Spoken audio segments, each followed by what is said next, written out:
Amnesty international کا یہ آپ نے دیکھا کہ جو سروے بھی آیا ہے اس میں بڑی ایک انکریجنگ بات یہ ہے کہ آپ دیکھیے کہ پہلی بار جو پولیٹیکل گورنمنٹ ہے اس کے اوپر کرپشن کا کوئی شائبہ بھی لوگوں کو نہیں ہے.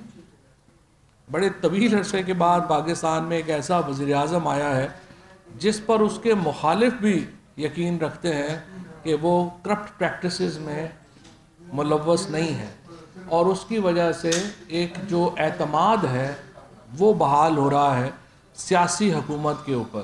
اور 99% لوگوں نے 89% لوگوں نے جو کرونا میں جو حکومت کی کارکردگی رہی، جو اقدامات کیے، اس کے اوپر اعتماد کا اظہار کیا، اور اسی طریقے سے جو سپینڈنگ ہوئی اس کے اوپر اعتماد کا اظہار کیا. اس سے معلوم ہوتا ہے کہ پاکستان کے لوگوں کو ایک طویل عرصے کے بعد ایک ایسی سیاسی حکومت ملی ہے جس کے اوپر کرپشن کا کوئی الزام نہیں ہے، اور ایک کلین گورنمنٹ ہے. یہ ایک بہت بڑی میں سمجھتا ہوں کامیابی ہے. اس کے بعد دنیا میں بہت کم اور مثالیں ہیں جہاں کرونا جیسی وبا کے بعد ملک جو ہیں وہ 5% کے اوپر ترقی کر رہے ہیں. اور ابھی تو یہ تو وہ فگر ہے جو IMF بھی تسلیم کر رہا ہے، لیکن اب تو جو لگ رہا ہے کہ شاید ہم 5% سے بھی زیادہ کی فگر جو ہے وہ اچیو کر لیں گے، اور جو حالات جا رہے ہیں ان میں لگ رہا ہے کہ گروتھ ریٹ ہمارا جو ہے وہ شاید 5% سے بھی زیادہ ہو، جو بڑی ایک میں سمجھتا ہوں اطمینان بخش بات ہے. اسی طریقے سے ابھی آپ کو جو تفصیلات فخر امام صاحب آپ کے سامنے رکھیں گے کہ ہم نے تقریباً 399 ارب روپیہ یعنی تقریباً 400 ارب روپیہ جو ہے وہ کسانوں کو پچھلے سال اضافی آمدنی ہوئی ہے. اور ایک طرف تو ہم کہتے ہیں کہ مہنگائی ہے، لیکن دوسری طرف جو فگرز ہیں وہ بتا رہی ہیں کہ 400 ارب روپے کی اضافی آمدنی صرف ایگریکلچر سیکٹر میں ہوئی ہے. اور جو گندم ہے اس کی جو گروتھ ہوئی اس کے نتیجے میں 118 ارب روپے کسانوں کو اضافی ملے. جو کاٹن ہے اس میں جو گروتھ ہوئی اس کے نتیجے میں 136 ارب روپے کسانوں کو اضافی ملے. اسی طرح سے جو چاول ہے اس میں جو بہتری آئی فصل میں اس کے نتیجے میں 46 ارب روپے جو ہیں وہ کسانوں کو گئے. اور مکئی جو ہے اس کی گروتھ کے نتیجے میں 3 ارب روپے جو ہیں وہ اضافی گئے. اور جو شوگر کین یعنی گنا ہے اس میں 96 ارب روپے کی جو اضافی آمدنی جو ہے وہ کسانوں کو ہوئی، جس کی وجہ سے آپ کو نظر آتا ہے کہ ہمارے ہاں جو ٹریکٹرز ہیں، ہمارے ہاں جو گاڑیاں ہیں، ہمارے ہاں جو تمام باقی جو ایگریکلچر ریلیٹڈ اکوپمنٹ ہے، یا ایون کھاد ہے، یوریا کھاد کی جو کھپت ہے اس میں بھی اضافہ ہوا.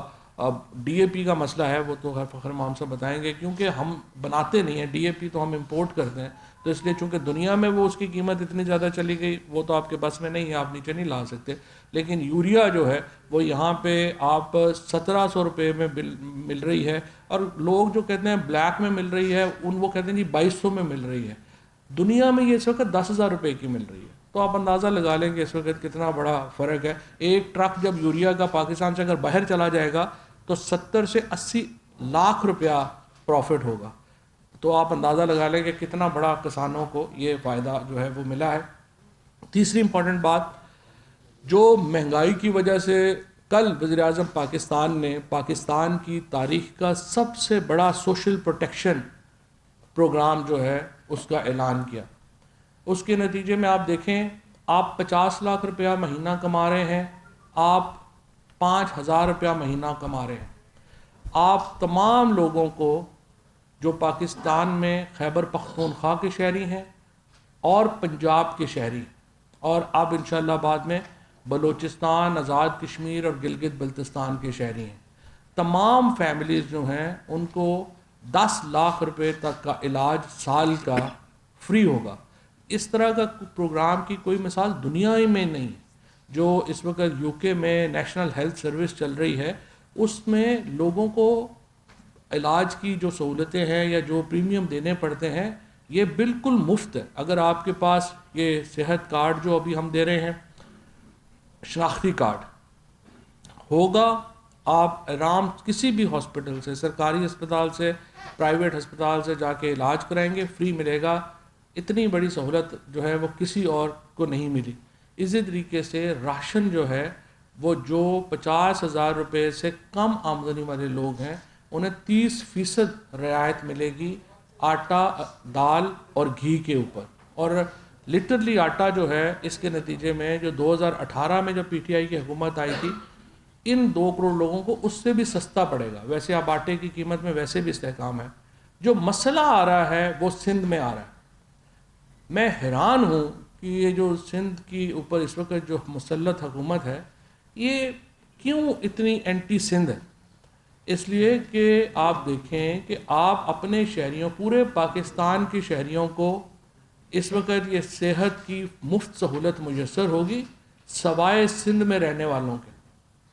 پورے ملک میں جو راشن کی سہولت ہے وہ 30% میسر ہوگی سوائے سندھ میں رہنے والوں کے. پورے ملک کے جو لوگ ہیں ان کو اس وقت آٹا 1100 روپے پہ مل رہا ہے. سندھ اور اسپیشلی کراچی کے لوگوں کو تقریباً اس وقت 1446 سے لے کے 1460 روپے کے درمیان میں مل رہا ہے. چینی پورے پاکستان میں 90 روپے کی ہے.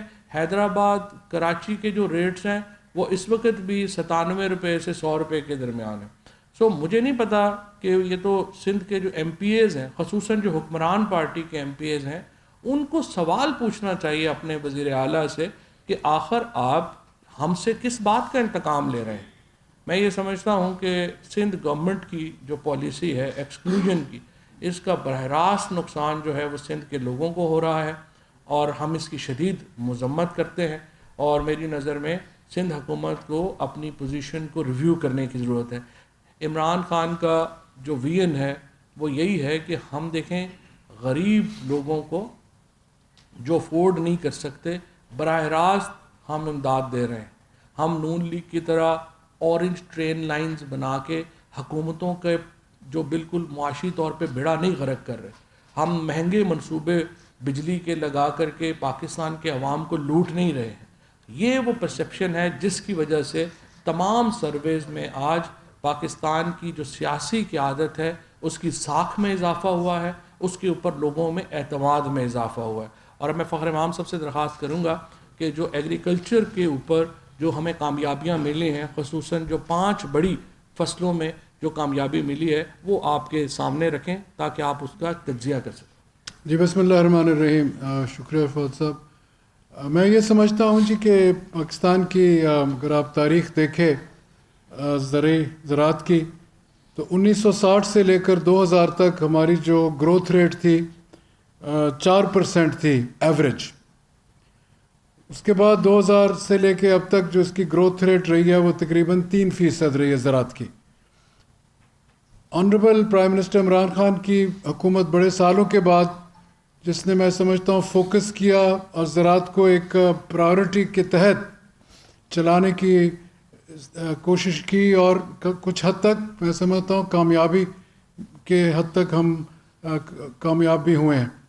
اور اس کی مثال یہ جو پچھلے ہمارے 2 سال گزرے ہیں اور خاص طور پچھلے 2 سالوں میں اور یہ جو پچھلا سال گزرا ہے، ہمارے 5 جو میجر کراپس ہیں جس میں گندم 37% ایریا پہ لگی ہوئی ہے. ہماری پچھلے سال جو تھی record production 27.5 million ton, 2.2 million ton پچھلے سال سے زیادہ تھی. اور اگر وہ امپورٹ ہم کرتے وہی آج کی قیمتوں میں تو تقریباً $900 ملین کا ہمیں نقصان ہوتا.